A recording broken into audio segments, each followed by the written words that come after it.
sebagai dasar negara dan memandang kehidupan bangsa Indonesia. Prinsip-prinsip demokrasi di Indonesia itu terdapat pada sila keempat. Ada yang tahu sila keempat? Tangan siapa?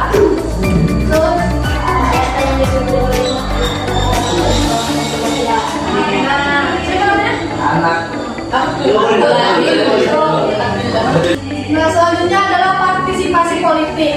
Nah, partisipasi politik ini adalah partisipasi kalian untuk demokrasi di Indonesia. Seperti yang pertama, pemilu. Tahu pemilu kan? Tahu.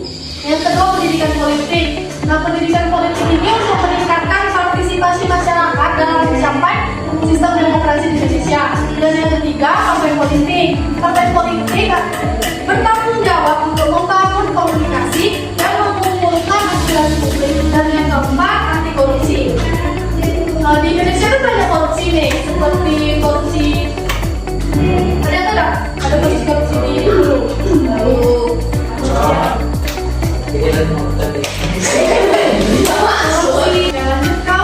Langsung aja ya.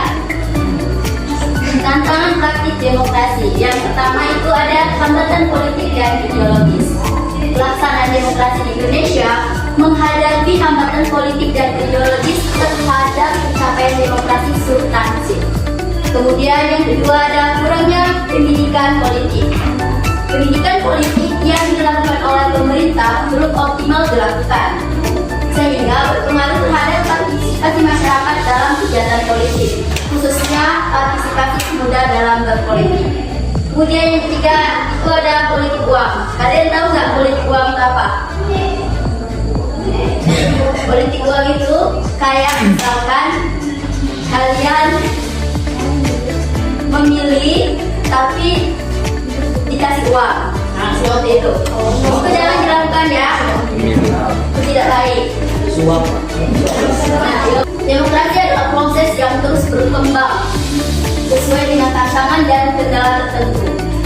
Namun, demokrasi masih dipandang sebagai sistem yang lebih mementingkan kebebasan individu dan memberikan kesempatan untuk berpartisipasi dalam pengambilan keputusan politik.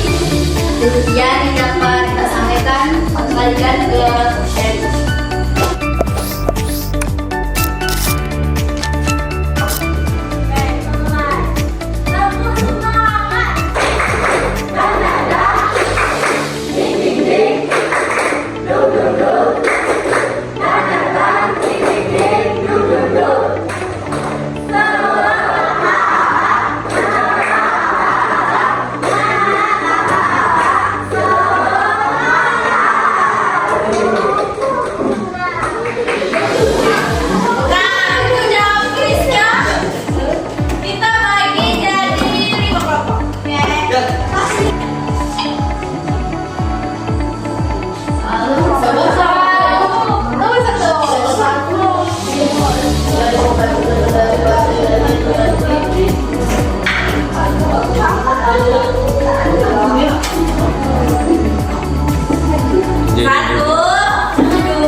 Yang salah kurangi. Jangan coba.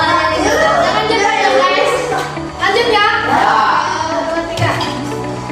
Salah satu nilai Oke. demokrasi itu Apa? 1, 2.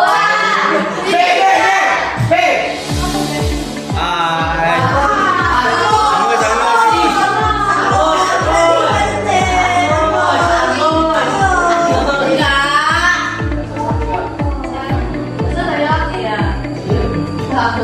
Enggak.